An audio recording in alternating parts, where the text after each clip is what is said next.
ఎన్డీఏని చూస్తే వీళ్ళ వెన్నెముకలో వణుకు. అలాంటి వాళ్ళు వీళ్ళందరూ.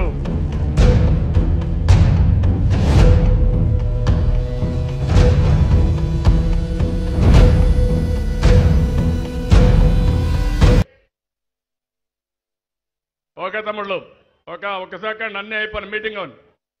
అలాంటిది మీరు ఒకసారి చూస్తే మనం వీరోచితంగా పోరాడుతున్నాం. అన్ని పార్టీల మద్దతు కూడగడుతున్నాం.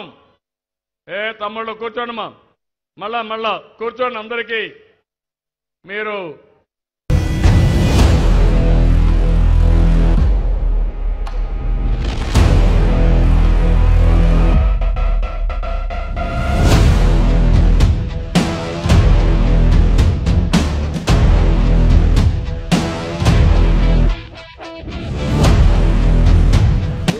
చేయాలి అనే ఒక ఉద్దేశంతో ఉన్న కొంతమంది యువకులకి వచ్చిన ఫోన్ నెంబర్స్ మేము ఇన్వెస్టిగేషన్లో పరిశీలించిన దాని మీద మొబైల్లో వచ్చిన ఇన్ఫర్మేషన్ కూడా మేము సేకరించడం జరిగింది. ఇక్కడ చూడండి, ఇమ్రాన్ ప్రొటెస్ట్ కరో, మీడియా పాయింట్ కే పీచే హూ, జరా కవర్ కరో.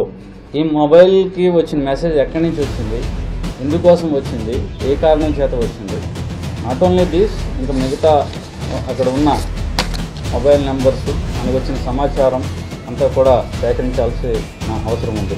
ఇందులో హబీబుల్లా అనే ఆయన మైనారిటీ సెల్ స్టేట్ వైసీపీ ఇన్ఛార్జ్గా కూడా ఉన్నారు, సెక్రటరీ. ఆయన అది మా కన్ఫెషన్లో అది వచ్చింది. అల్లర్లు చేయాలన్న ఆలోచనతో ఎవరైనా యువకులు కానీ వాళ్ళు మోటివేషన్ చేసేవాళ్ళు ఎవరన్నా సరే ఖచ్చితంగా కఠిన చర్యలు తీసుకుంటాం.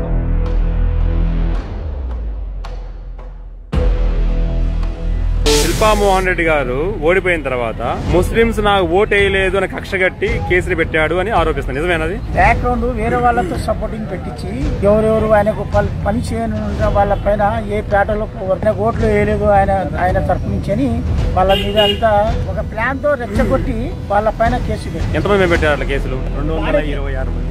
200 ఎక్కడ ఉంటాయి? అందరూ ముస్లిం యూత్. ఎంత వయసు ఉంటుంది ఆ పిల్లలందరికీ? అందరికి 25 ఏళ్ళ లోపు ఉంటారు. ఇప్పుడు మీరు అడగలేదా వెళ్ళి? ఇక్కడ అడిగే నాదుడు లేకుండా సరే. ఎందుకు శిల్పమ్మ అంటే అంత భయం?